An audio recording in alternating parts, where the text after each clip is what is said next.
Well, hello, everyone. Thanks again for tuning in. This is another episode of the Generation Report. My name is Paul, and I have with me a guest, Sasha Stone. Welcome. Oh, welcome. Thanks for having me. I'm a big fan of your work. Thanks very much, and yours. So, who are you, and what should people know? Well, the first thing you should know about me is I got online in 1994, right? Before there was even Google or Twitter or Amazon or eBay. So I know the internet really well, and I've lived probably half my life online at this point. And I used to be a very much a person who I built a website on the Oscars and on film, and I did that for 25 years. I'm still doing it. It's my main source of income. I'm proud of it. I built a business in 1999. I launched it, and a whole industry kind of bloomed around Oscar watching, right? And so there's just hundreds of Oscar sites, but back then I was the only one. So I was sort of an early internet pioneer. And I kind of, switched to politics, getting involved in the 2016 election and then kind of becoming disillusioned with my side and my political party and the left in general as to how it's sort of eating culture alive. And so now I've been writing on Substack, which is probably more popular than the Oscar stuff at this point, but I don't know. So yeah, I mostly write about politics. And it's called, the reason that Paul has me on this podcast is because it's called Free Thinking Through the Fourth Turning, right? We're both fans of Bob Dylan and the Fourth Turning. So that's why I'm here. Awesome.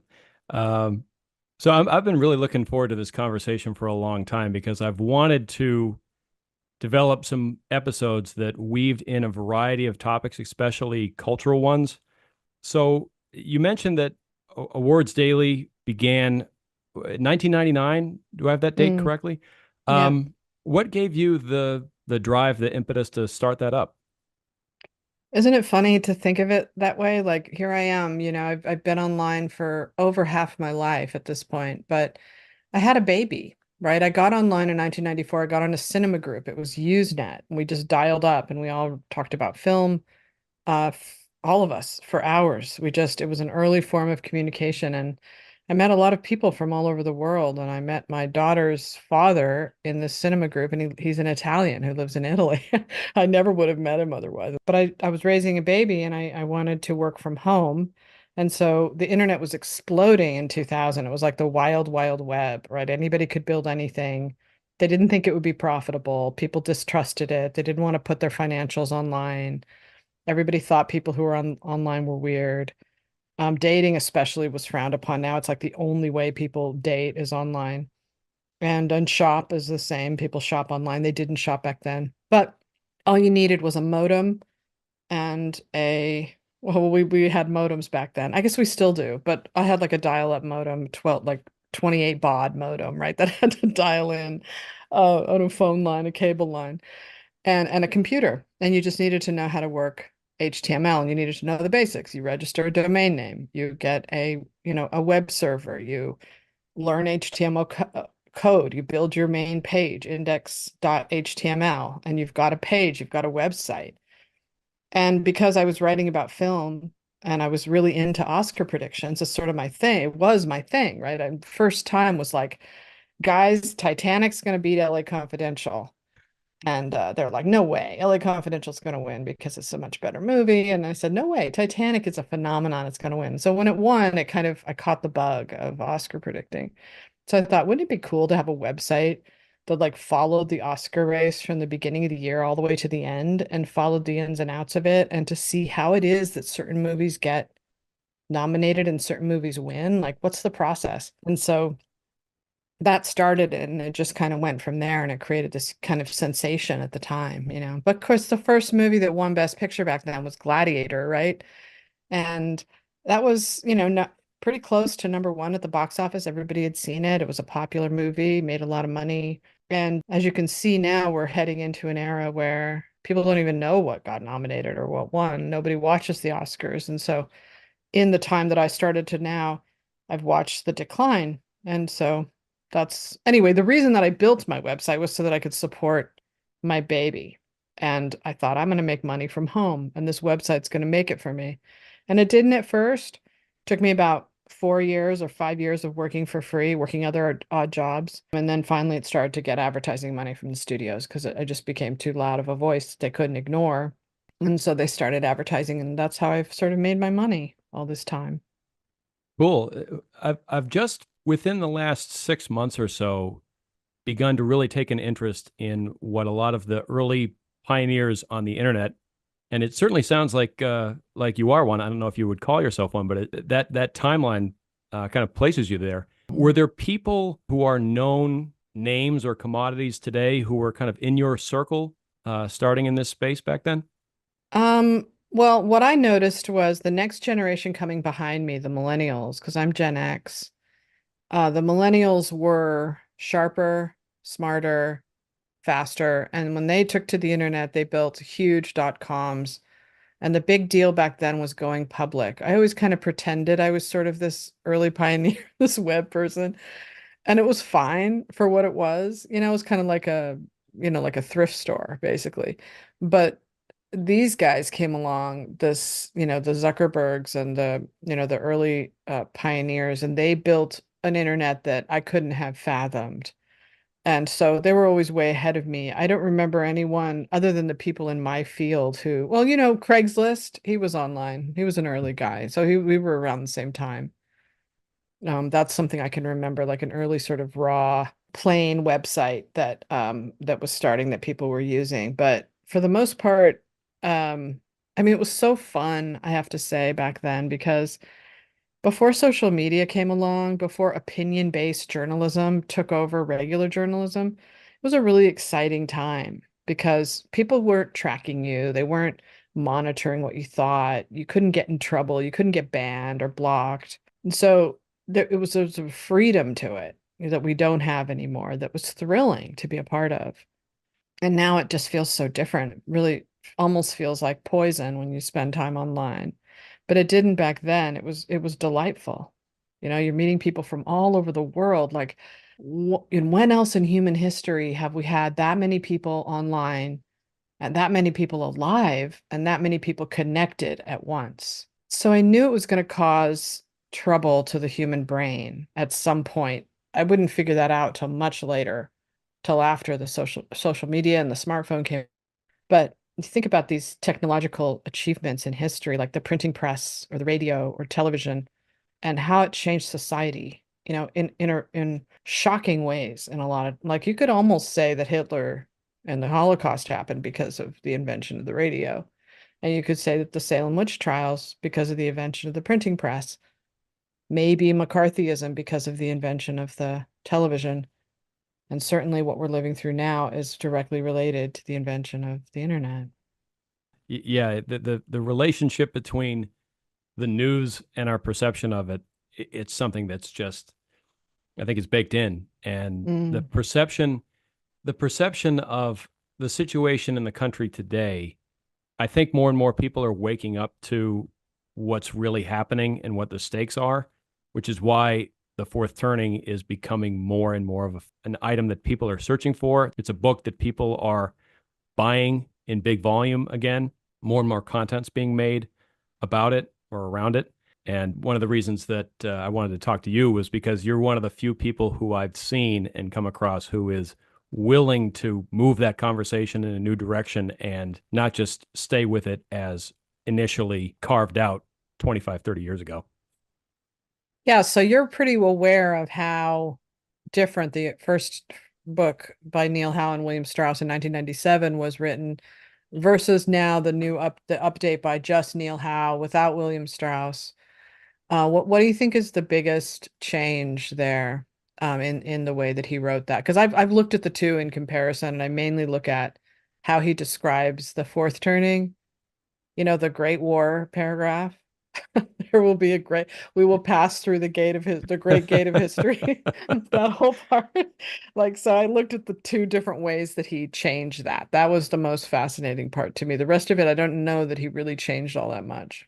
Yeah, I would say that the biggest difference, if there is one, it's that they were willing, at least this is my perception, to talk about the cycle and to talk about what it meant for America's future as a process of change. This is a process of change that Mm-hmm. happens, and people need to be ready for what's coming based upon how our study of the past and our study of generations seems to forecast certain things in the future. In this new book, I felt that Neil, rather than focusing on the cycle as a process of change, he was focusing on the cycle as something that was self contained and very deterministic over what happens. Mm-hmm.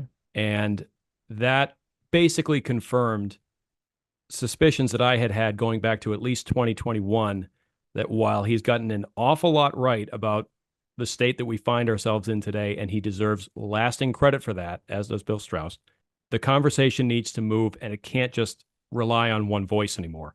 You could read through the lines and tell that he was being very insistent that things are going to happen based upon the theory and the ideas that we originally conceived of in the 1990s, and that and is a reason why I now consider myself as having departed from his view on things. Interesting. Well, I hope you consider writing a book because there aren't that many people. There's this one book that I found. I don't know if you know about this. It's called Pendulum: How Generations of the Past shape our present, and I always forget the title. Shape our present and predict our future. And it's a book by two guys, and it's a mess. I mean, I've never seen. I'm sorry to have to say this, but it's a great idea, but I've never seen a worse written like presentation of an idea. But it's brilliant. I just wish that it wasn't so, because when I recommend it to people, they look at it and what is this? And the audiobook isn't much better. It's just as chaotic. And if you watch videos of the guy, I'll think of his name in a minute, but when you watch videos of him on YouTube, and there aren't that many of them, I'll send you one later.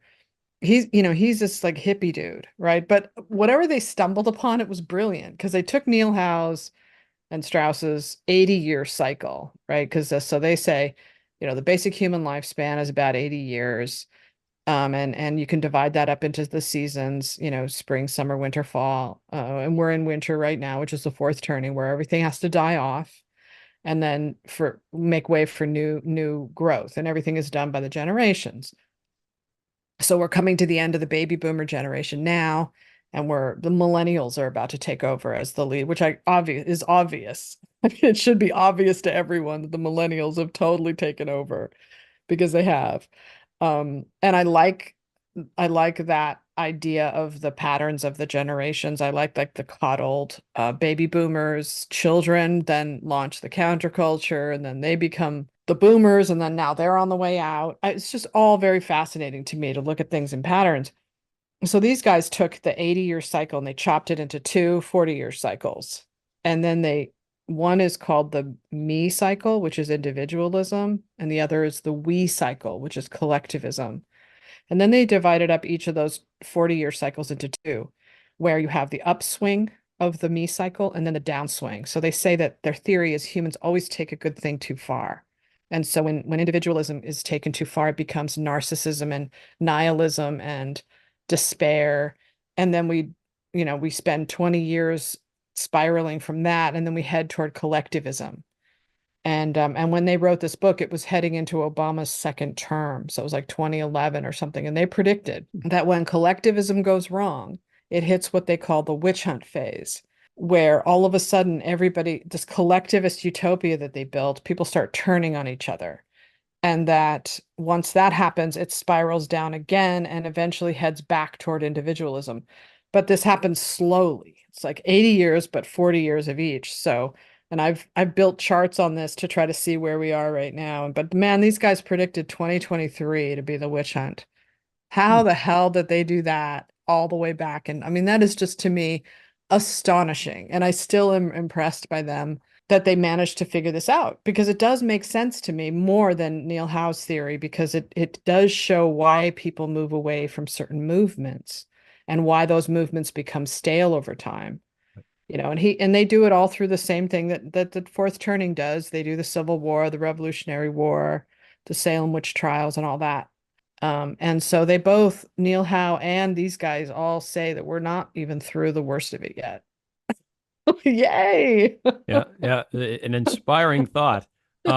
It's interesting you mentioned the upswing idea. There was a book that came out, I believe, shortly before the 2020 election. It was called The Upswing by Dr. Robert Putnam and a woman whose last name is Romney. I can never remember her first name. That was a similar idea, me versus we, Oh, except it was not quite in the along the 40-year timeline, and there was essentially no downside to the we. For those who don't know, Robert Putnam is one of the most famous social scientists in America. He wrote a very famous book in the late 1990s that came out in 2000 called Bowling Alone. But in this particular book, he and his co-author essentially say what America needs is more democracy in the way the word democracy has taken on a different meaning that it used to. mm. America needs more democracy on every front and more rule by experts. So you Oh, can great. imagine Sounds wonderful. so you can imagine some of the specific conclusions that they came to Well, there. But yeah. I found that Neil Howe's latest book felt to me like he was heading a little in that direction. I Hmm. thought with Hmm. his idea of like, and when it's all settled, we'll have this beautiful collectivist utopia.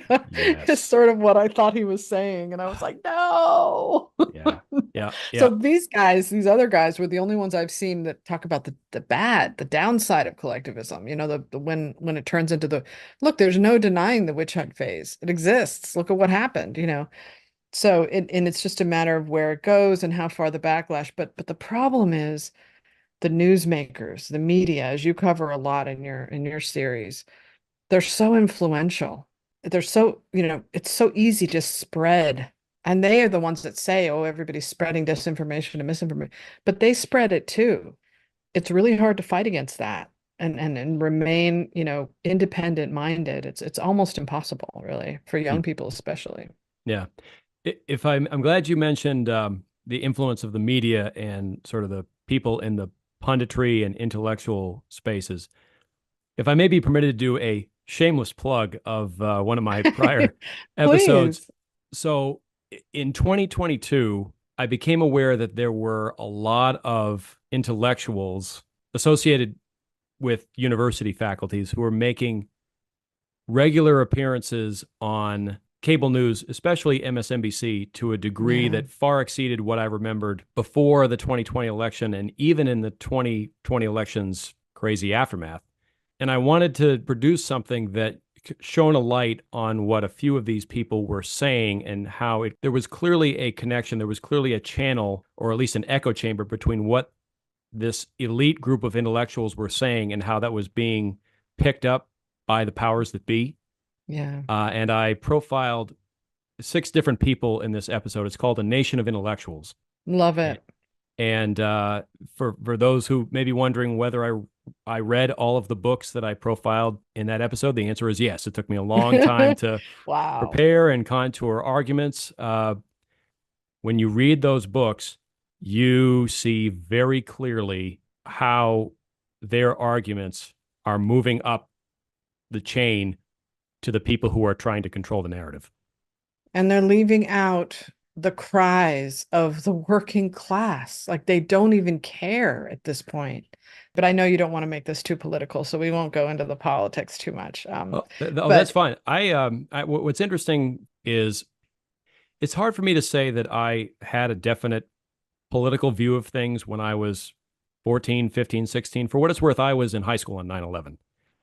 And I initially supported the invasion of Iraq for a number of reasons.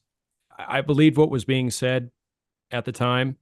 I also felt that there were just certain steps that needed to be taken to prevent 9/11 from happening again. My mother, for what it's worth, was in New York on 9/11.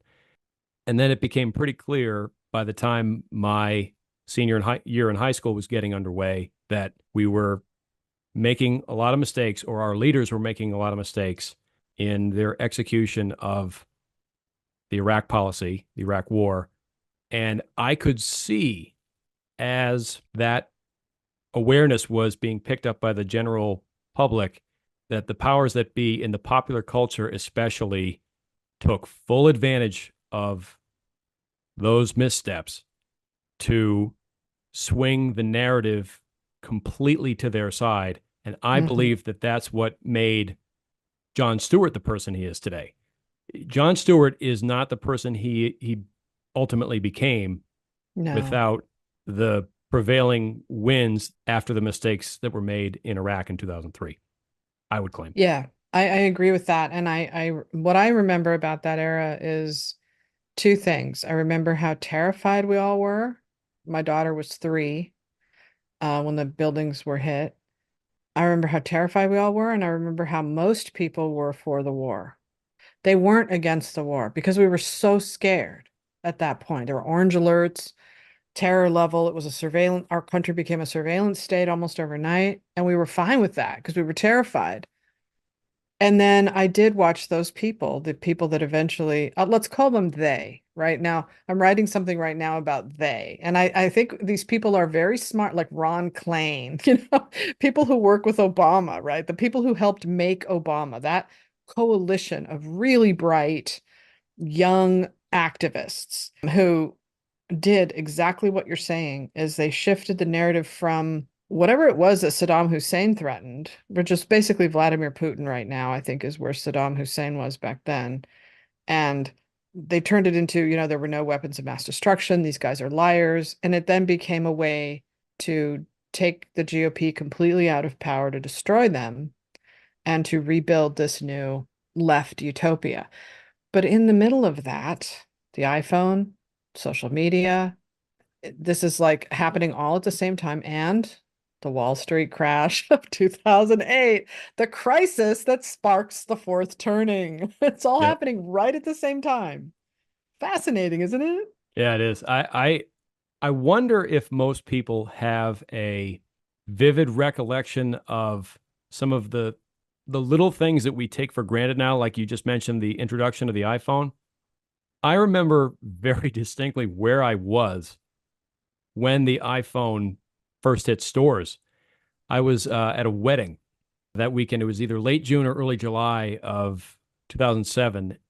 We were eating at a restaurant in Maryland, and the line for the Apple store across the street was around the block and like two Mm, blocks in the other direction. It was wow. nuts. And we can't even imagine the world without the iPhone now, but back then it caused a lot of crazy. And I actually graduated from college in 2008, Oh, which wow. I've started to be more upfront about that on the podcast, that really ignited my not just fascination but obsession with these ideas and with these subjects, because my relationship with the turn the economy took and everything that changed within a very short period of time after the global financial crisis really hit Mm, is it is super personal. wow. That was Yeah. a very tough time in my life. And when I first came across Strauss and Howe's work, it was like, oh, that's what Yeah. happened to me. That makes a lot of sense. And I was still a little bit skeptical, but I definitely did, as many people do, connected to all kinds of personal moments and anecdotes from my life and observations about my generation that I felt they were, if not 100% right about, pretty close to the mark about. And I just said, Hmm. that's it. I want to know more. So there was that whole period from the middle of the 2000s through when the global financial crisis started to die down, or at least began to give way to the post global financial crisis malaise, was kind of the time that planted the seeds for my fascination with this stuff. Wow, that's amazing. I didn't get to it till much later, as you say, because I never even heard of it until Donald Trump won the election. And I heard about Steve Bannon. I had no idea what the fourth turning was until that point. And then when who's this guy? Who's Steve Bannon? And so I did a deep dive on him and I started to find out everything I could. Steve Bannon, we should say, thanks to the witch hunt phase, is now serving time for contempt of Congress for 4 months, but which is horrifying in my opinion. But and then I thought, okay, the fourth turning. He made this movie about the fourth turning. That's interesting. And so people like me, I'm like the base of the Democratic Party, unmarried, white women, right? Social justice oriented white women, or that's what I was. thought that the fourth turning was this apocalyptic, like the way they're talking about Project 25 right now is how they're talking about the fourth turning back then. And so I thought, oh, this document. But I had no idea that like Neil Howe is like a, he's a liberal and it's very tame and it's not apocalyptic at all. It's just that Steve Bannon happened to see the patterns already. He could see. So what he did was he tried to wrestle the narrative and manipulate it himself. Like he said, okay, there's Occupy Wall Street. That's the people rising up against the government. So we're going to build this over here on the right, the Tea Party. We're going to have our own populist movement. And over time, populism died on the left after Bernie's campaign crashed and burned, and it was only left to the Trump side to continue the populist uprising per the fourth turning, which I find fascinating. So Steve Bannon knows that, and he continues to guide the MAGA movement in that direction, hoping that he's going to somehow have a seat in changing the future and making history go the way that he wants it to go, which is nationalist populism, for however they define that. Yeah, I definitely have mixed feelings about Steve Bannon. He's obviously incredibly bright. Yeah. He does get over his skis on a lot. As far as the prosecution or persecution of him, I just can't say I'm surprised given the way things Yeah. are, where things have Mm. gone. He's just one of those people that they've had in their sights for quite some time. What's so interesting about him is that he was not the first prominent person to latch on to Strauss and Howe's ideas and to embrace them and embrace them publicly. The first was Al Gore.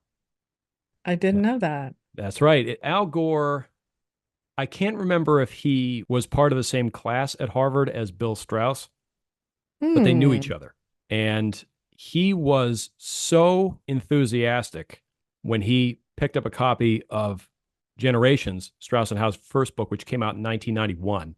He was so enthusiastic about it after reading it that he sent a copy of it to every other member of Congress, which Wow. 534 copies, which is, I can't even Did he imagine the did he shipping know he was costs. a did he know he was a boomer in that when Oh he yeah. read Oh, I'm that? sure he did. Yeah, and he's boomer to the nth He's power. like He's you, a millennial reading about it, and you're a he's millennial. he's one of those people when you read Strauss and Howe's descriptions of the boomers as a generation. I think Al Gore is in a select group with people like the Clintons, Yeah. like Trump, like I would even add Bill Maher to that mix. At least for me, jumps to mind right away as oh this guy's boomer to the nth power. But he was the first person who became known as a fan of their work in the face of what was a lot of skepticism from academics, pundits, other intellectuals, and the mainstream media. They did not embrace Strauss and Howe so easily. Mm. But what's interesting is they embraced Strauss and Howe more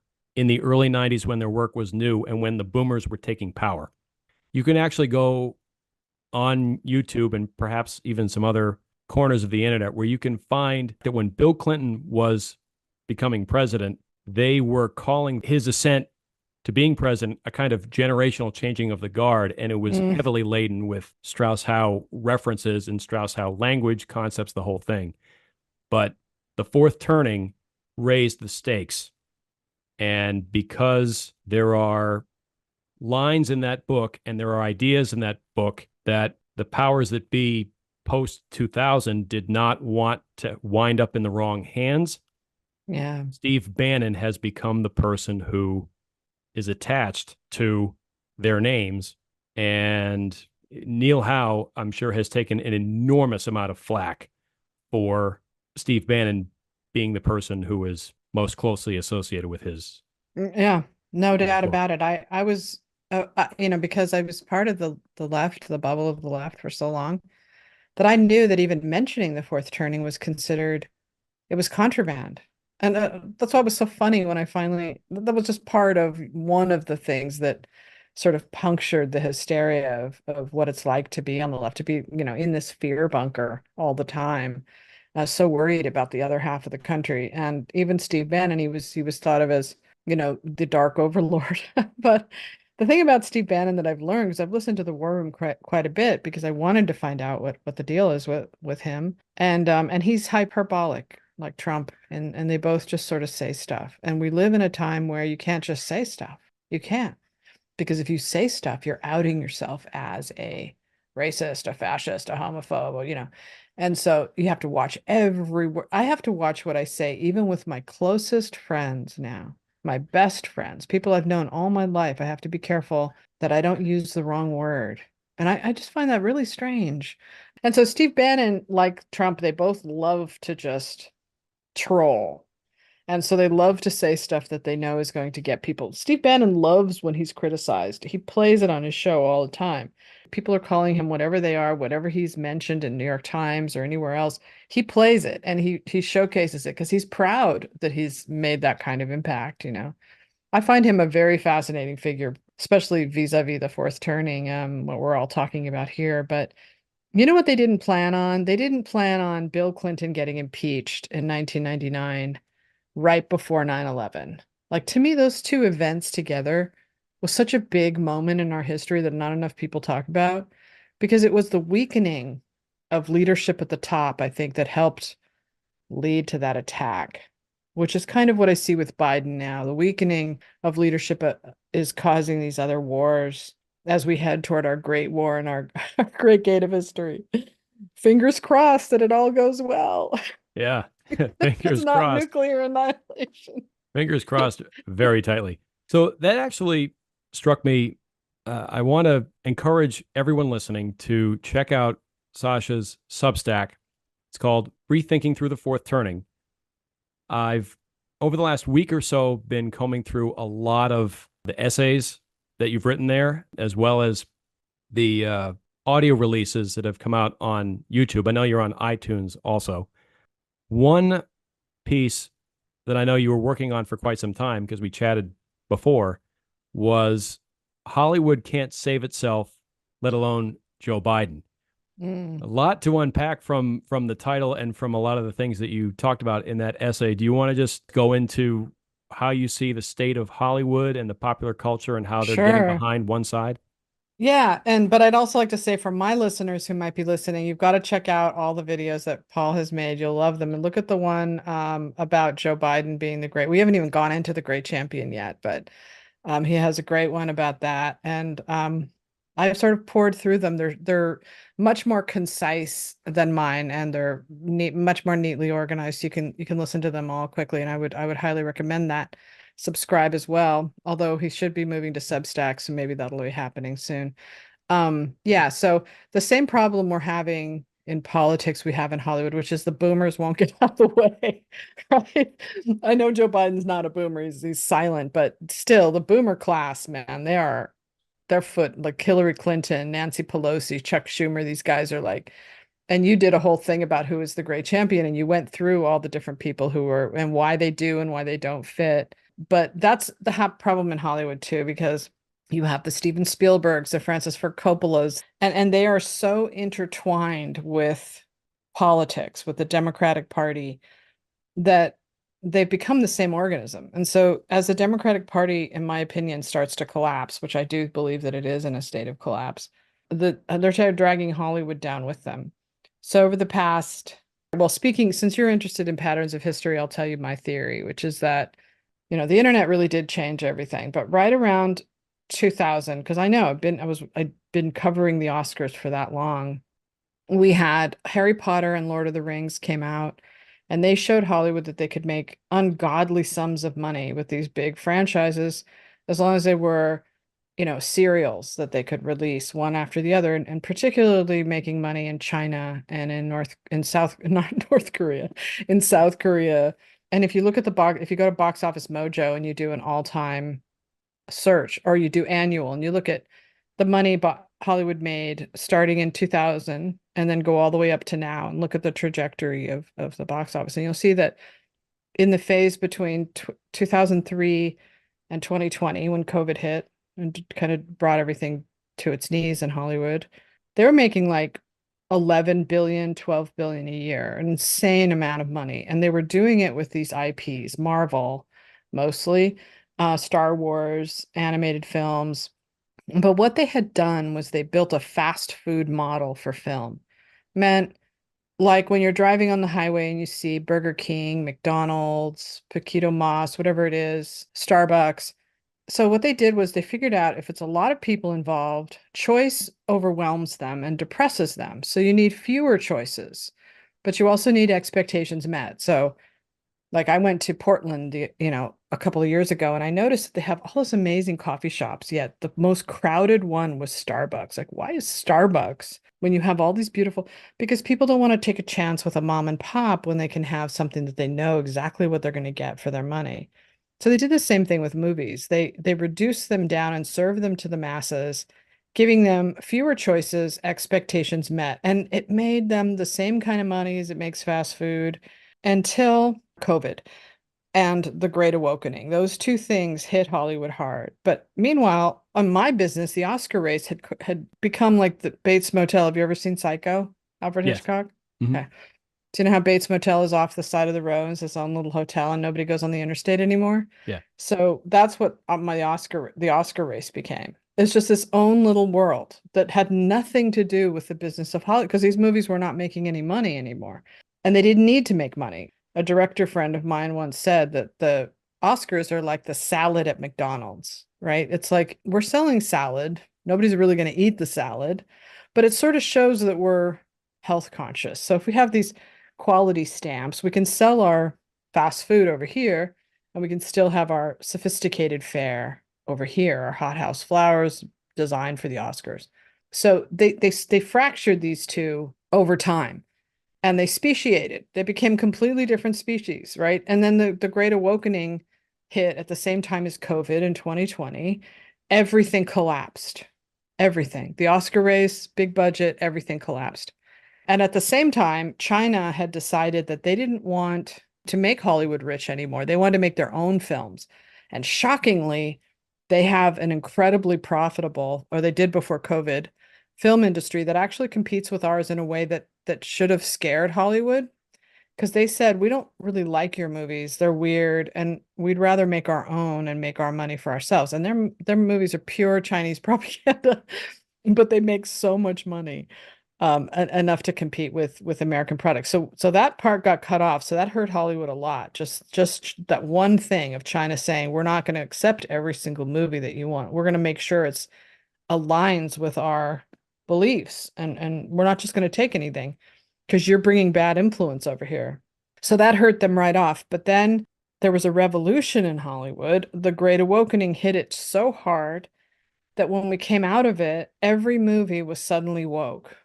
Every movie, every ad on television, every Lifetime show, every sitcom, every fitness app, everywhere, every billboard, everywhere you looked, they had to reflect this, I guess it's the streets of Manhattan view of America. Like when you walk through Manhattan and you see this wonderful diversity all around you, this cosmopolitan look of people of every kind of, race and gender. But that's not what America looks like. You know what I mean? So you can't just sell everything as this homogenous view of like peanut M&Ms, one of every kind. But that's what they had to do because they were mandated to do it.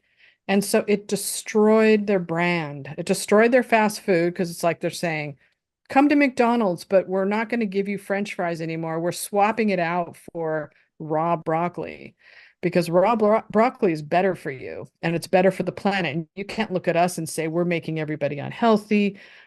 So you're going to eat that. But of course, no one's going to eat it. No one's going to buy it. No one's going to want it. Right. And so people stopped showing up and it died. The box office died. If you go now, you'll see two movies that are doing well, which is Despicable Me 4 and Inside Out 2, which is like family movies. But everything else, they bombed one after the other. The Fall Guy bombed, Furiosa bombed, they lost to their audience and the audience is not coming back. And the same thing happened with the Oscars. The Oscars became something that people looked at and said, people aren't really winning these. This is just a utopian diorama, and we're moving around the pieces and we're pretending like we're changing the world. First female filmmaker wins. First film by a Black director wins. First film with an all Asian cast. First film with an all deaf cast. And by last year, finally, with Oppenheimer and Barbie, it felt like things were shifting, because these two movies created a sensation online, Barbenheimer. So all these people were showing up, and we were all like, great, this is fantastic. Everything's going to be back to normal. And then the actors and the writers went on strike, and it brought everything back down to their knees. And now they're still trying to dig their way out of it. But and through all of this, of course, I'm not neglecting the streaming pressure, the pressure from streaming, but I personally don't think that's the main reason, though most people want to believe that it is. I think if there are movies that are exciting enough for people to see, they'll go out to see them.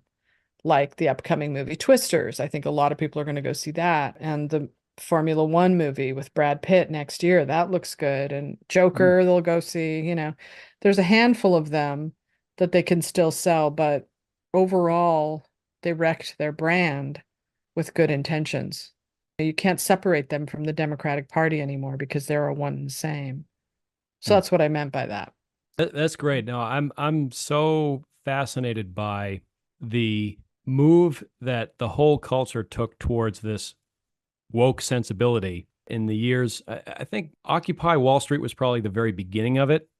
Yeah, But between Occupy Wall Street, which I guess was mid to late 2011, and the election of Donald Trump, right. it was actually probably a more concise timeline than that, but the years in between for sure. What's so fascinating about that whole timeline for me is that in late 2012, I was finishing my education and went through a kind of a nomadic phase after that, looking for work with my fancy degree that I thought was going to get me a leg up in the world, but instead it didn't turn out that way. And I Mm. wound my way almost to the other side of the country from where I live now to a job that was essentially a one stop information hub.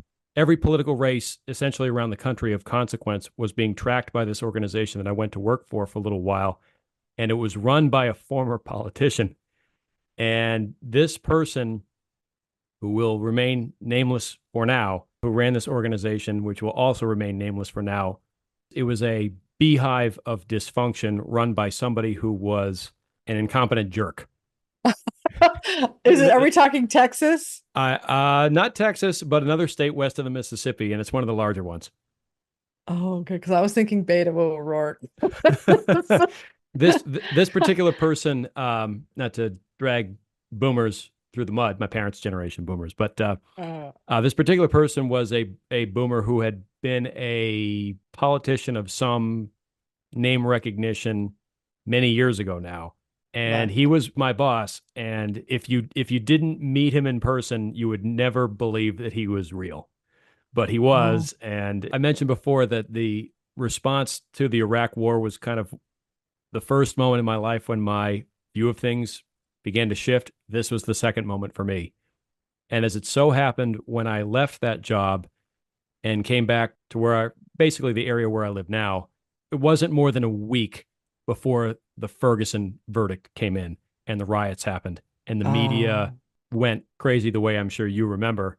And this was also, as it so happened, right in the wake of when I read The Fourth Turning for the first time. It oh, was a whole lot of currents just wow. coming together at the same time. And I remember making a mental note to myself, I want to see where this goes. Mm. I can't believe I'm actually laughing saying it, but it was one of No, but those. it's so fascinating because I said to my friend the other day, he was like, "When do you think all this woke crap started?" And I said, "When do you think?" And he said, "With Trump." And I said, "It didn't start with Trump. No, no, no. It started way before that." And I actually got this. I'm gonna steal from Ben Shapiro, who's very smart. He said it in 2012, after Obama's second term win, which is to me when I noticed that the internet, that my group on Twitter was driving the media narrative, and we were able to create a media narrative and basically lie about Mitt Romney, which turned out to be really easy to do. We could make the reality we wanted, and it was quite a feeling of having a lot of power that I noticed in the 2012 election, and not at the time, but looking back, I see what that was. But it was right at that time that the Tea Party was starting to rise. if you look at the Tea Party, which again, I have to be very clear, is that I was a person on the left. I was a devoted Democrat. I was woke. I was a woke blogger. All I did was write about race and gender on the Oscars for years. And I was really awful about it and shrill and, terrible. And I wish I could take those years back because I never thought it would come to where it is now, that I would help destroy it, but I did. So I can't lie about that. I can't sit here and say it's like you with the Iraq war. Like I can't pretend that I didn't help build all this and that I wasn't a part of it. I was very much a part of it. I was right there. I didn't notice this until later looking back because I too thought the Tea Party was racist. And I didn't realize that it was the fear of racism in the rise of the Tea Party and Donald Trump that caused the beginnings of the woke revolution and the hysteria that came in the wake of it. The mass hysteria, I believe. It's like communism. Racism was the new communism. But I had sent my daughter to all the public schools in Los Angeles area, and in her high school was right around 2013. They were teaching critical race theory. And I didn't know, I thought it sounded like a cult. I would tell her, "Guy, this is like a cult, isn't it?" And my nephew called it a social justice military academy. And it was a public school. And she was learning, she was told as a white person that she had white privilege and she had to stand. This is my daughter grew up in, Obama was the first president she knew. Her best friend was black throughout her whole life. Racism wasn't something that she had even been in her head. Yet she was told she was white. And in high school, when you're trying to find your own identity and you're nervous and self-conscious anyway, all the white people had to stand outside the circle, and only the people of color were ever allowed to talk. And they started to build this little, her generation, Gen Z, to build this little hierarchy. If you're white and you're male, you're at the bottom. If you're white and you're female, you're at the bottom, maybe just a tiny bit up if you're a good ally. White men, you have to be completely subservient to the entire cause or you're out. But then it just went up to the most marginalized, the most oppressed.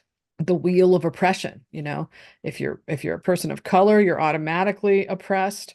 If you can negotiate as a white person, if you're gay or if you're queer, if you're bi, you could bi, please give me a break. Everybody's bi. No, but I'm just kidding. But you know what I mean? Like that's going to give you status. And then transgender people seem to be at the very top of the list. But they've even worked in like overweight people now. And like that's a thing that has to be represented. And it's so strange that this has become our new normal. Well, because my daughter's generation, they all came of age and they all got jobs and they all started to push the narrative. And that's where it ended up. And they made demands and they're scolds, they're tyrants, little baby tyrants. And then the institutions listen to them. And it's exactly what you said, the Occupy Wall Street, because as Vivek Ramaswamy always points out, that was the moment that they said, we can't address these problems of a $700 billion bailout and people who are saying, how could you do that to us? So they had to shift it to identity because it got them off the hook, right? Because now they could make it all about race and gender and wokeness, and it didn't have to anymore be about class. So that's really what started, was a way out for them. But it's also how they absolve themselves of their sins of privilege. Like they can demonize half the country because they believe that they're of the virtuous. They can say like Minnie Driver, that actress who just said that like 70 million people in America are racist because Trump is their representative. She can say that because she is of the class of people, the elect, the people who believe that all they have to do is, if they obey the hierarchy, then they're off the hook. She'll Yeah. never be seen as an aristocrat, right? Right. I'm laughing for two reasons. One, because she's in Good Will Hunting, which is one of my absolute favorite movies. Two, Oh, because she's British, which oh, is right. which obviously this woke thing has a worldwide or at least an Yes, international dimension to it. It's funny that she called Americans racist. The I British know, and actress. It's like, okay, yeah. she's such a mean person. I was at this party at Pierce Brosnan's house of all, like we were celebrating Rory Kennedy's documentary at the time. Oh. And there was a very small gathering of us and she was there. And I mean, we're talking like 10, 12 people, like really small. So it wasn't like I was some fan. but like we kind of were in the same area, and I looked at her and I smiled, as how you do when you make eye contact with someone. And she just stared at me, looked me up and down, and just walked away. Like I just thought, oh, and so I've never liked her ever since then. Because it's just such a cold thing to do. She didn't know me, so she didn't want to smile or even say hi. And I realize that's an American thing and that a lot of people in other countries don't really do that. So I have to sort of maybe give her a break for that reason, but I thought it was very rude personally. Yeah, three things came to mind as you were you were relaying that story. One is near the end of my time in graduate school, I noticed that the safe space phenomenon was starting to become a big thing. I Hmm. never thought of it in terms of this is going to create a movement of mass hysteria on campuses in a few years, but Right. I thought of it basically the basic way it would present itself is that you would be walking through the faculty and administrative staff corridors of the building where I was taking my classes, and the stickers would be on the door. This office is a safe space. And there was a Mm. little rainbow over the top of it, and the implications were kind of clear from there. But I always thought of it as a simple statement of if you need to unburden yourself for any reason in this kind of pressure cooker environment of everybody feeling like they have to get perfect grades to stand out and to land a good job in the real world when you leave this place, if anything is personally bringing you down while you're here and it just comes out in this office, don't worry, you won't be judged, at least not too harshly. Mm. I thought it was as simple and as benign as that. And within a few years, by the time I was either approaching or just past age 30, and I saw what the safe space phenomenon had become, I was like, oh my God. Yeah. You just made me think of something that would be really funny in a sci-fi novel. Is like, what if you had like, you know how they have like smoking areas in airports? What if they had like safe spaces, like real safe spaces? You could walk in and you could just have a normal conversation Yeah. and no Yeah. one's listening. And and then you go back out and you're like, okay, yes, we're all buttoned up now. We're all going to be very Yeah. good. But you know what Neil Howe didn't do and William Strauss is, and this is something that I look at, but I do so with the lens of the collectivism, individualism. It's so easy to see like Reagan, individualism 80s, and then collectivism 2000s with Obama. And in between that was the 90s, was Bill Clinton. And what happened then, which is so interesting if you think of pendulum theory, because the individualism left people hollowed out. Like I've seen it in my lifetime because I'm so old that like I was a kid in the 70s. So I know what it was like when all the hippies, the boomers, had left their greatest generation parents and left specifically religion, Christianity, Judaism, religion. That's what they were breaking free from when they built their counterculture, right? So in the 1960s, it was like, get me away from this, get me away from structure, get me away from belief in God as my center, right? And what they did then was that they went searching for other ways to fill that void. So it was concerts and it was political activism and it was investigative journalism and it was politics and ultimately by the 90s, by all that time after Reagan, after the loss of Jimmy Carter and the end of the counterculture movement. If you watch The Big Chill, it's about how the boomers went from the counterculture 60s to like the yuppies in the Oh, yeah. 80s where they all wanted mortgages. And it's a great movie for Oh, yeah. that. It's a Yeah. total fourth turning movie is The Big Chill. And so then you get to the 90s and it's despair and it's emptiness and there's nothing because you've gone through everything. You've gone through all the counterculture, then you've gone through the yuppies, the greed is good era of the 80s. And here you are. And so what happened in the 90s? Big Pharma made it legal to advertise to consumers. This is what RFK is talking about. For the first time, they could sell psych meds. It could be sold on TV. And so the 90s was when everybody started to get medicated. I don't know if you remember that, but it was the self-help revolution. It was Oprah Hmm. every day at 3. Hmm. It was everybody has trauma. Everybody is abused. Your parents abused you. You had a bad childhood. You were in an abusive relationship. And we developed this language around self-help.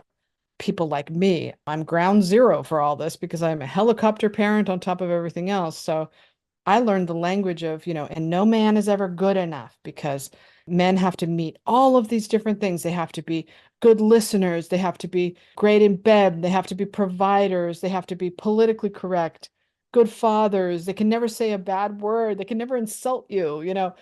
And so we put in all these standards for our relationships, and in women like me, we just chased the dragon. And I know that's the case with many women in my generation.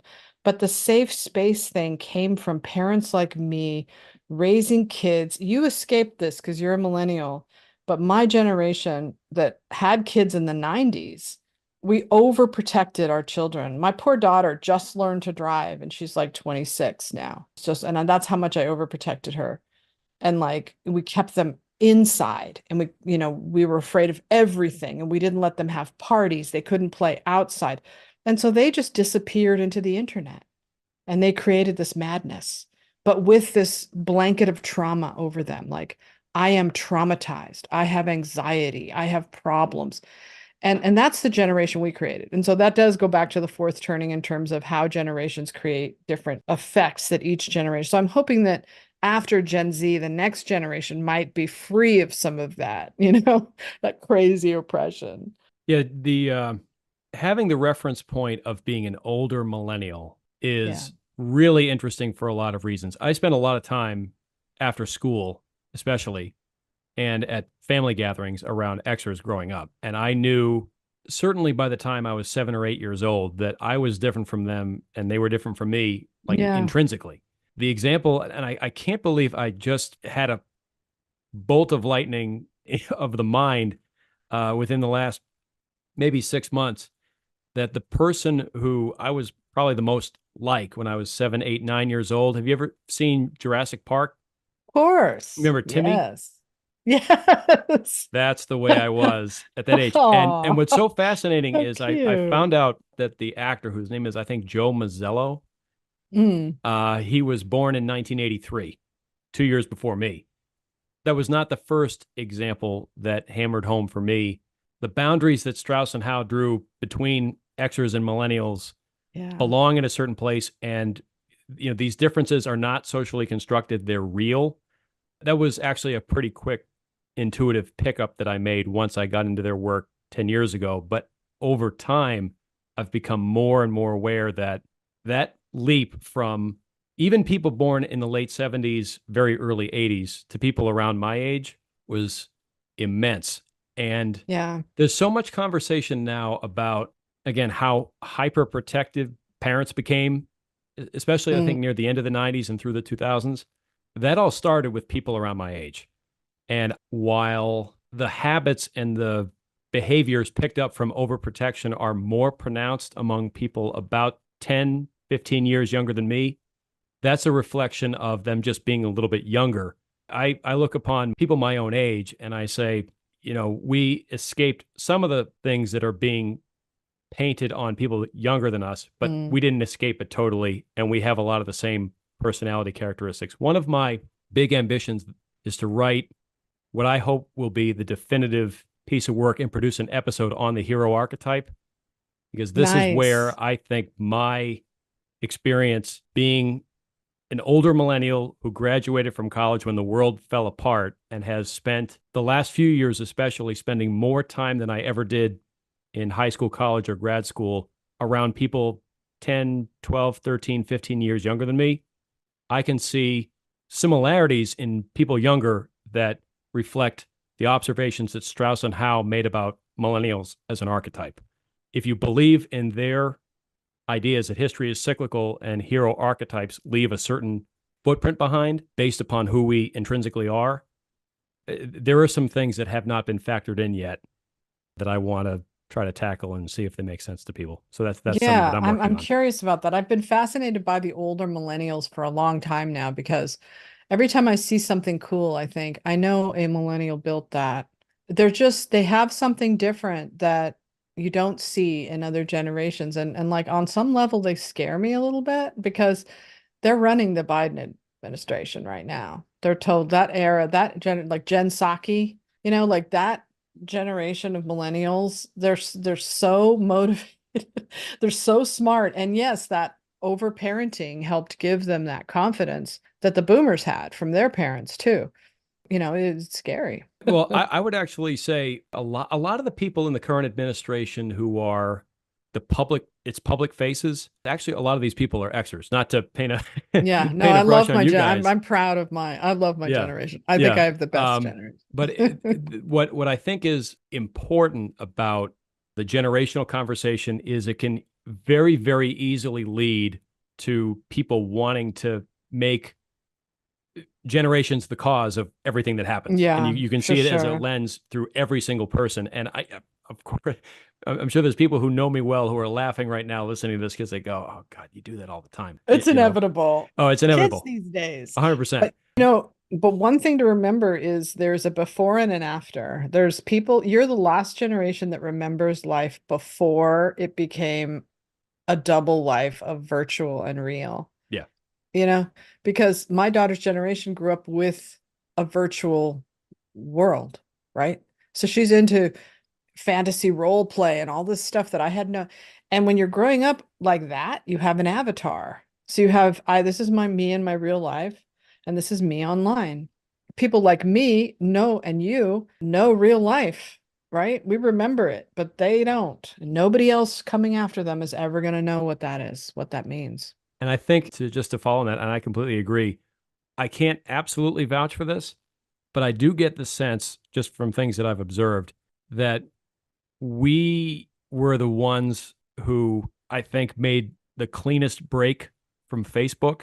And it's probably, it definitely has a lot to do with we were the ones who were in the whirlwind of when Facebook hit like a tornado Yes. and just disrupted everybody's college life. I think I was a freshman when it started to hit some campuses near me, and my sophomore year in college, it was everywhere. It was like water. It was like air. And I can't absolutely confirm this, but the sort of the whole line, your mother or your grandmother's on Facebook. No. That's kind of become a put down line now for saying, move with the times. It's passe. I've Oh, heard a lot of people about my age say that, and I do think it has something to do with the fact that we were all living a certain way and relating to our peers a certain way, or thinking about relating to our peers and comparing ourselves to our peers a certain way in college when we were around that age to begin with. And Facebook just put that on steroids. it And at some point, we really. all had to get off and just say, nah, I'm done with this. And obviously, Yeah, Instagram's is still a bigger thing, but Instagram seems to be mostly populated by people younger than me. it And that doesn't is. surprise me. I asked my daughter, what's the social media app you use? And she's like, well, we mostly use Instagram Hmm. to connect with each other and stuff. They do not. Poor Mark Zuckerberg, man, he must be freaking out about that because I actually left Facebook too when after my politics changed because I spend a lot of time thinking about tribalism and what social media has done to us because I came from one tribe and left it and now I kind of exist on the outside and what that reminds me of, and it reminds me of 1984. You built this inside and there's this outside, and the inside is so weird, and people knew me a certain way. They knew me as a Hillary Clinton supporter. And when I said things like, you have to humanize Trump and his supporters, I'm doing that. I'm looking for the truth. I want the truth. Every single one of them attacked me and hated me and still hate me, won't talk to me now. And I just thought that's really weird that we built this machine like that, that can build this community that people can then be purged from. That wasn't what real life used to be like in Yeah. America. And it Yeah. was, it was so, I mean, I've got a lot of thoughts about Mark Zuckerberg. Not all of them are complimentary. What I will Mhm. say about him is he's another one of those people around my age. He's about a year and a half older than I am. Yeah, Where when I started to get a sense of who he was, or at least who he presented himself to be and what his background was, I was like, oh, he's millennial to the nth power. totally. I do always identify people by Yeah. by And I generation now. and I can see one of the things that I've mentioned to people a number of times is that if you look at the people who were leaving the biggest imprint on music, fashion, sports, anything in a cultural domain in the 2000s, people born 1981, 1980 and earlier were the faces that drove a lot of the trends. They were the Yes. people selling most of the records. They were Hmm. people selling out big concerts. And there's a very clear difference. There's only I would say two or three people born 1982 and later, who I've seen in a Wikipedia search when they were born and gone, huh, I thought they were an Xer and they're, actually a millennial. There's a few of those people, but for the most part, you look at 82 and after, 81 before, it is a clear difference. And the impact they had and the pop culture presence they had in the 2000s is a big sign of where the Absolutely. difference lies. But still, too, like look at Taylor Swift. She's a total millennial Oh yeah. and she's hugely popular in a way that most people aren't. You know what I mean? Like Yeah. in a way that most musicians aren't now. They're not so I mean, I guess you could say, Katy Perry, but she's sort of the same age, but no, there's nothing like Mm. Taylor Swift. She's a worldwide phenomenon. And that's where you start to get into the millennials are the boomers when you look at stuff like that. And that's the new generation of politicians that's going to take over as soon as the old guard gets out of the way. So I've been looking at this kind of stuff a long time. The one thing that I was actually having a conversation about this with someone the other day is, again, because of the way these conversations kind of go and people want things to be black and white before and after, there's Mm, always a tendency, and this is particularly true, I think, when millennials get talked about in the media, or now Gen Z, to say, well, now this one generation is either driving a particular trend or is moving into a different phase of their life. And so they're not as omnipresent in the popular culture. And that means this. yeah, yeah. It's never a simple matter of, or I shouldn't say never, it's very seldom a simple matter of one generation is leaving something, another generation is arriving, and then it's only a matter of a few years before it's all one generation again. There's all Yeah. kinds of different. So, with respect to millennials in politics, we're still very small in number. Your generation, Generation X, is obviously, I think, conspicuously underrepresented in politics for your generation's age, but your numbers are going to grow. Your power and presence is already demonstrably greater than it was in the 2000s, kind of during the W. Bush period. I actually looked this up, that the peak Mm. all time of boomers representation in the US Congress in DC, if you just go by elected seats, was the US congressional elections of 2006. Oddly enough, 2 years before the first Gen X president was elected. So Mm. that there's a gradual, it's like the ebbing of the tides or the changing of the tides. It's gradual. In terms of millennials rising to be the dominant generation in politics and not just a few faces and names making a big commotion about things, Yeah. that's probably at least 10 years away. And given who some of the prominent millennials in politics are now, it's probably a good thing. Well, I feel very much like my generation was called to this moment. And I know that's very fourth turning of me, but because we're cool. Like Gen X is cool because we're outsiders and we are outspoken and we're contrarian and we're not afraid to say what we think in general. That's not true for everybody, but Elon Musk is Gen X, right? He's a perfect typical Gen Xer, but he's not the only one, that I feel like at a time like this, it's a necessary component to the weirdness of it, that the people that are willing to just stand in the breach and say things that other people will not are not. Like buying Twitter was such a huge cultural shift that Elon Musk did. And I think that only a Gen Xer could have done that personally, but I could be too absolutist on that. But all right, so now we have to talk about the gray champion. Oh I yeah. don't think I don't think you actually agree with me that Donald Trump is the gray champion, but that's my Well, theory. to be quite honest, I wanted to stay away from flatly declaring him that person because I Yeah. knew a lot of. I'll just be honest. I knew a lot of my audience would go, "Oh, come on, he's not." Oh, They would okay. just have that Well, I instinctive can gut make an reaction. argument for it though. Oh, I can absolutely, make, one hundred yeah. percent. I even heard last year some people say to me or leave in comments on my videos, well, what about Robert F. Kennedy Jr.? Yeah. And I gave what I thought were reasonable arguments at the time. I was just like, nah, I don't think so. I'm just going to give my mea culpa here and say I underestimated the impact he would make. And so I have been, if I produced that episode today, it would have a somewhat different flavor to it. Donald Trump, for a variety of reasons, whatever happens the rest of this crazy year or for the next 5 or 10 years, he's going to go down in history as somebody who fits that mold. And One of, one right? of, One of. and one of the things that really I was disappointed that Neil Howe hedged on who fits the criteria for a great champion in his new Yeah. book. That's one of the things that he moved the goalposts on a little bit. And I wish he had simply said, look, great champions are prophet archetypes, and they're prophet archetypes for a reason. They're made, Um, not born. they're made, not born. And he was trying to be more inclusive of who fits the definition. And I was just like, Yeah, you know what happened to him, which I find so fascinating, is that he did a video where he says Trump is a person who could be the great champion, but he always says could be, right? He mm, never says is, he doesn't which want to be is held to it. fine. No, he has to hedge.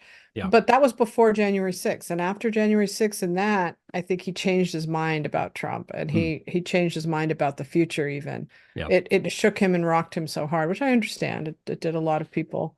But I'm just saying that in my opinion, the great champion of what everything I've read per Neil, the original text, not the New Testament, but the OG was great champions are the one person that can emerge in history that breaks the whole thing and stops whatever is happening from happening.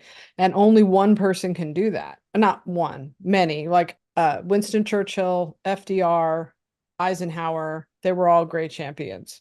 It wasn't just Eisenhower one. was actually younger. I would say Oh, was he? Douglas MacArthur fit that fold. Oh, He was a prophet. I think of all the people who I would have loved to see in a room with Trump, Douglas MacArthur oh is man, on the be so short great. list. Two Yeah, gigantic egos, but right. again, And, principled people who were just unbreakable.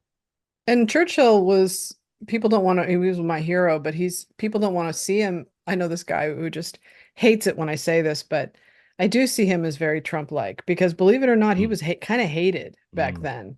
Certainly hated more than anybody else in government, but man, he was the one guy, the bulldog. Now, I'm not saying that what Trump is fighting for is as a noble of a cause as stopping Adolf Hitler.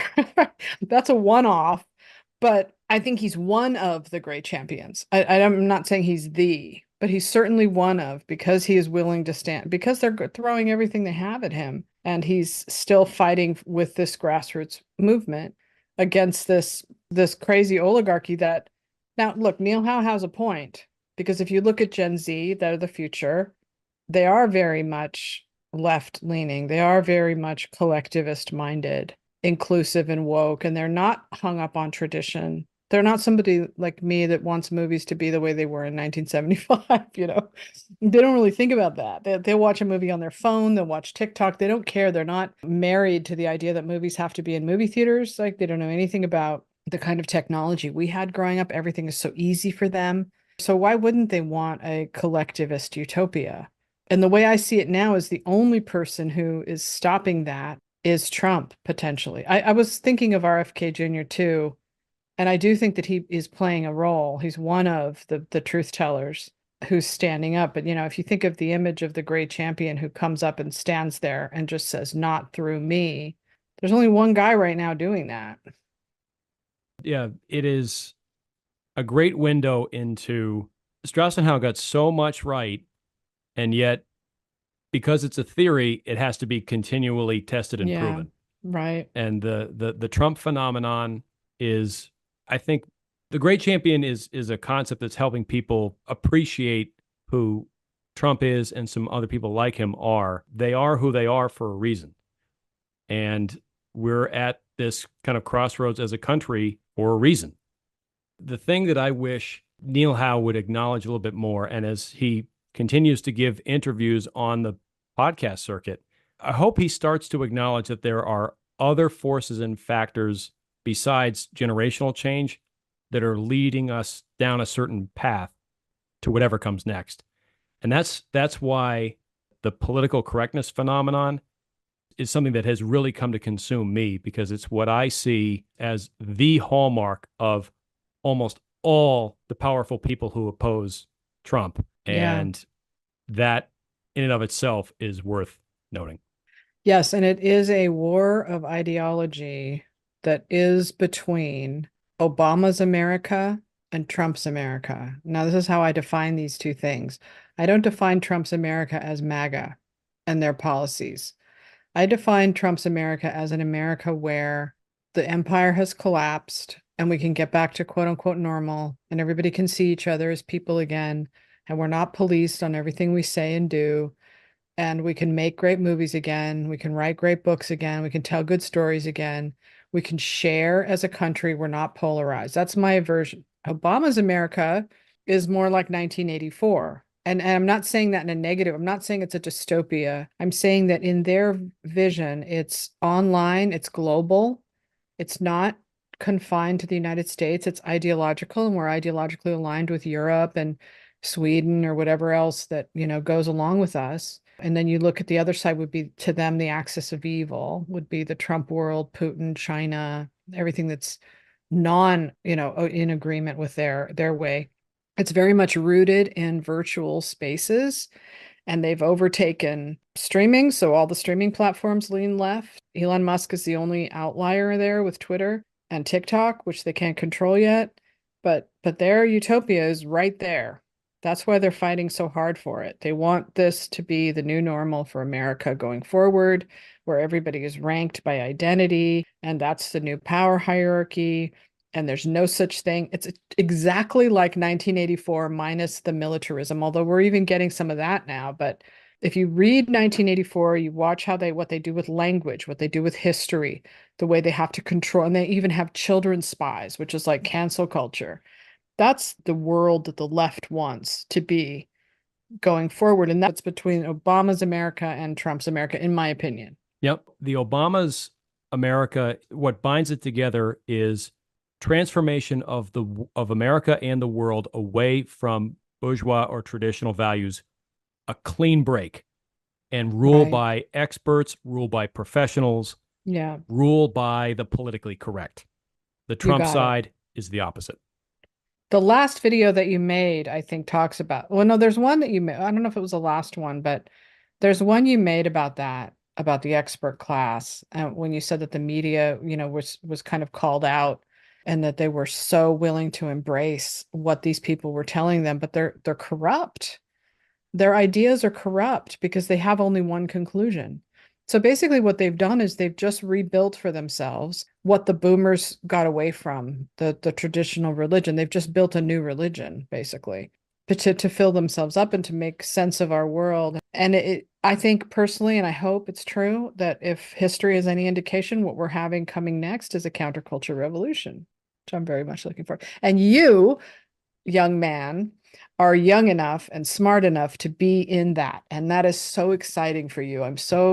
I can't take advantage of it, but I feel the same sort of excitement that I felt when I got online in 2000, where you could make anything, you could build anything. The counterculture revolution will be that. And it will be the gulag on the outside of utopia that gets bigger and bigger and creates this thriving new world of culture that it's going to be fascinating to live through. And you're really lucky that you're about to live through it. I have very high hopes for you. You're going to write great books or whatever you want to do. Well, Movies, documentaries. that's hard to top. So I think we'll start to wind down then. Thank you for all that. On my more hopeful days, I have aspirations for exactly what you just There you go. said, and that people who genuinely are committed to the truth, whatever it is, The truth. have Thank the you. ability Yeah. to express it and have the ability to move among like-minded people and live the lives that they want, knowing that they're still accountable and responsible for their fate, Yeah. but they don't have to be part of the matrix. Let me As just it, leave you with this really. What I always tell my daughter is she says to me, I have this great book I want to write, but I can't write it because of A, B, C, and D, right? She knows that she'll get in trouble for this, she'll get in trouble for that. Nobody will put. And I said, you know what, Emma? Write it, put it away, because in about 10 years, it's going to be huge. Because here's the thing, all the interesting stories right now are happening on the left, but there's nobody to tell those stories. So in the 1960s, and you had Rod Serling with The Twilight Zone, you had Arthur Miller writing The Crucible. And that was like, it was incredibly creative time to be able to puncture the power. But now you have the artists are the powerful, so they can't write about it. But imagine what's happening with the Democrats right now with Joe Biden and that debate and Kamala Harris. How fascinating is that as a story, you know? But they will never write it. They'll never write all the kind of hypocrisy that we're seeing, the emperor's new clothes playing out every day. But in about 5 years, when all the smoke clears and the dust settles from our Great War, then it's going to be wide open and you're going to be able to write that stuff. And so that's what gives me hope for the future. May we be here to see it. Yes. Oh Double no. cross of the fingers. Wow, such a great conversation. Thanks so much for coming on. And just to wind down here, do the appropriate thing. Where can people find you? How frequently should people check in with your work? And what should people know that you have coming up? I write stories on sashastone.substack.com that are mostly political, probably point of view, MAGA, I would say, Trump, and that's sort of my interest because I do find it fascinating. But I also do maybe once a week, I do a long form podcast, which people really like, but doesn't get a lot of engagement because they're pretty long. But so I do that. And then I also write about movies on awardsdaily.com, but that's mostly just Oscar stuff if you're interested. I'm quite outspoken on Twitter, where you can find me at Awards Daily or Real Sasha Stone, my private, which you have to ask for me to get you, which you're my friend on there. But so I have those two accounts on Twitter. That's where you can find me. So Great. Well, thanks so much. This has been another episode of the Generation Report. Thanks so much to everyone for tuning in. And thank you, Sasha Stone, for being my guest. well, thank you so much for having me. This was really fun. All right. Thanks, everyone.